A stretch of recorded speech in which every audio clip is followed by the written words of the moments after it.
the States and North Korea. So there's 6 nations that's involved with the Korean Peninsula, and they want to make sure that they bring peace to the region. Well, and they don't, you know, just 2 weeks ago there was a meeting of the Pacific Forum, CSIS, the Center for Strategic and International Studies, you know, out of Washington, that met here. And of course, Joseph Nye Jr. was one of the speakers, but the other was Admiral Harris. And when the conversation turned to North Korea, Admiral Harris said he was losing sleep over North Korea. We should all be losing sleep over Kim Jong-un. And that was a very threatening thing for the United States and for Hawaii.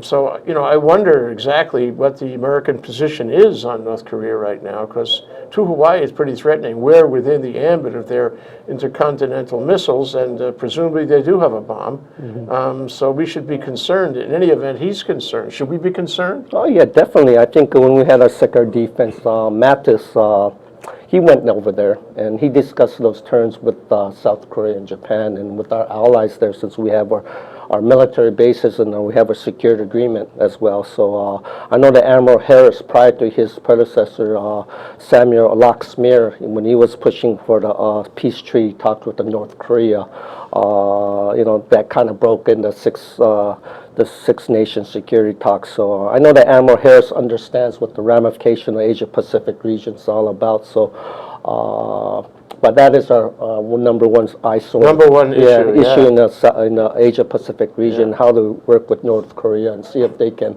reason with them. And I know that we've been trying to do it from diplomacy and try to resolve some of the issues. But I think when this new administration with President Donald Trump, we're losing our patience. And I think when Defense Secretary General Mattis went there, he was a former Marine Corps general, so he understands the strategic ways of how Department of Defense operates. Well, I hope so, because I mean, when this administration first started, first thing was Donald Trump taking a call from Taiwan and making negative statements about China and Xi Jinping.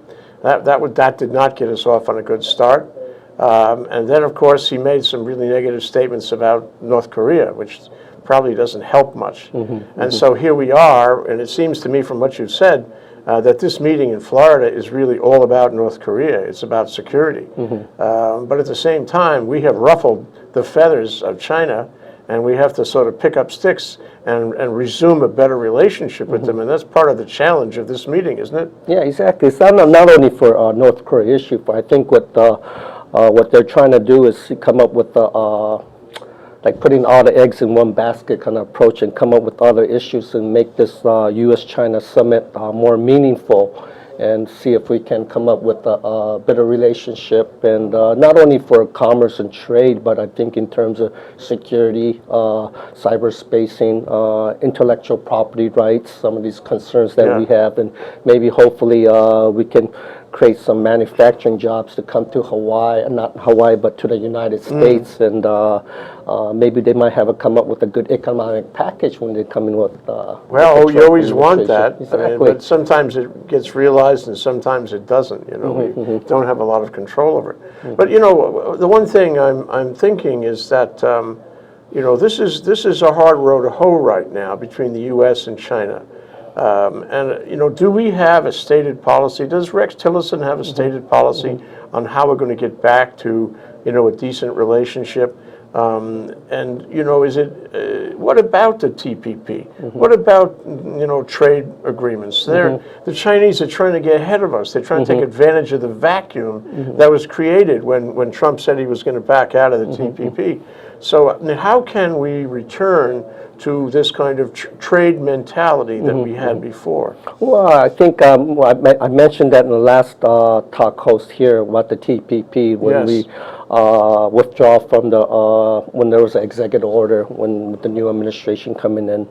And I think now what we're trying to do is trying to go with the bilateral status from country to country, but eventually we're going to have to go with multilateral or even trilateral kind of working with groups. So we got to justify who our allies are and who our partners are. And I think that's what TPP was calling for, was we knew who our allies and partners are. So the 12 countries that signed that, the signatory members, they felt comfortable working with each other.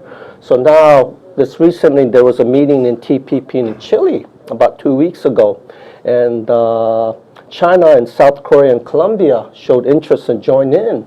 So they were sitting in and with the 12 members. We had our representative from the USTR's office attend there as well and kind of oversee, even though we... We're not a party to it, yeah. Exactly. Eventually, maybe in the future, we may have to join in with the TPP again, or even with RCEP, what China's pushing with the ASEAN 6 nations, trying to come up with a free trade area in Asia-Pacific region. So those kind of things are, being discussed right now. There's a dialogue within the leaders. Yeah. Well, and let's refresh about our last conversation, because what I remember of it is that we backed out of the TPP, so that's going to hurt the TPP. And I'd like to ask you again how it looks like it will hurt the TPP. I mean, will the TPP survive without us?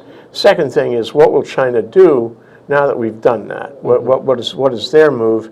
And the third thing, this is the more difficult, you alluded to it a minute ago, is what can we do to counterbalance the fact that the Chinese, have this big advantage on us because of what we did with the TPP?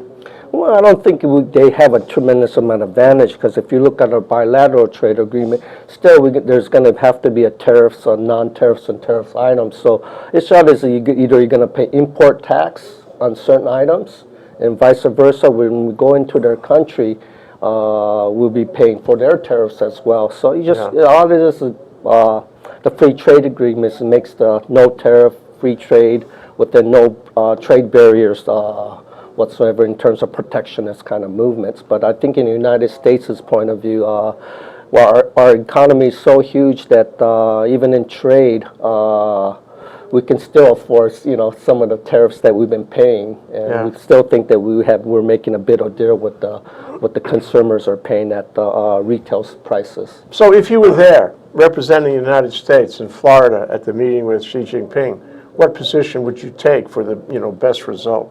Yeah, I think we still got to work in a cordial, because we don't want to create any animosity or create some kind of friction with like a trade war or anything. We want to work with them, and we understand. If you look at the history of China, I remember when the first China premier that visited Hawaii was Zhao Yangzing. This was in 1984. And he was the first premier to visit Hawaii, and he went to the East-West Center. And prior to that, he was one of the Mao Zedong's disciples with so he's been understanding what the United States. If you look at Deng Xiaoping, there's two disciples, and Jiang and Deng Xiaoping was the one that was learning from Mao Zedong. And when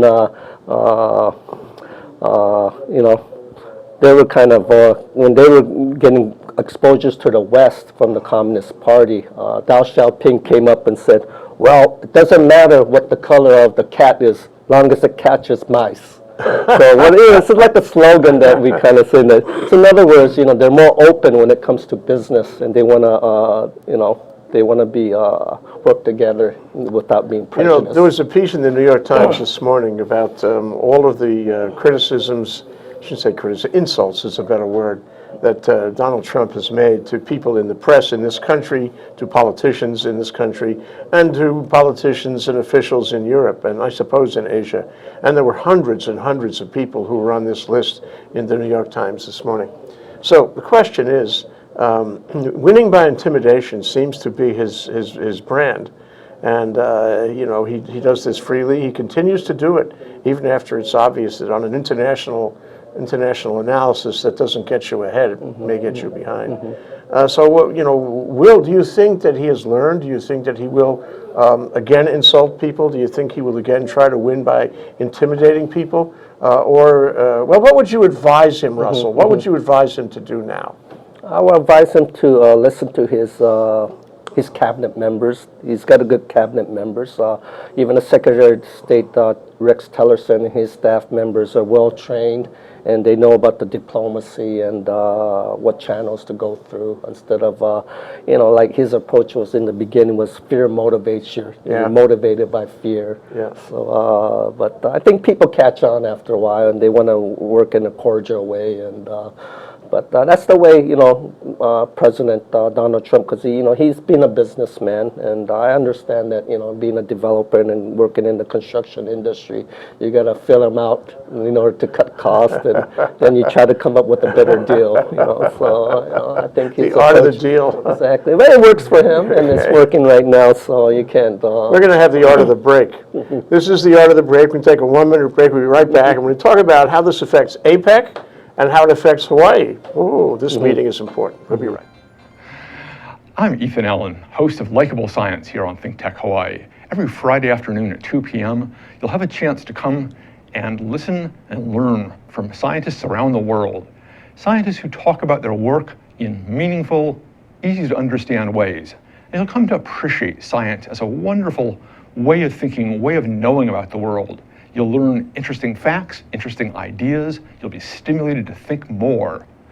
Please come join us every Friday afternoon at 2 p.m. here on Think Tech Hawaii for Likeable Science with me, your host, Ethan Allen.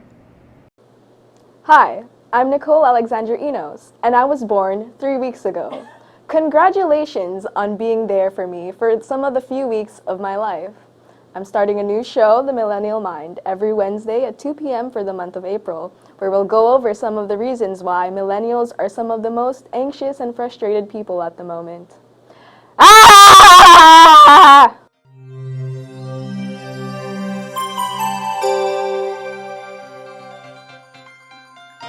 Okay, did you see Nicole Enos on that? All right, here's one for Nicole. Wow, shout out.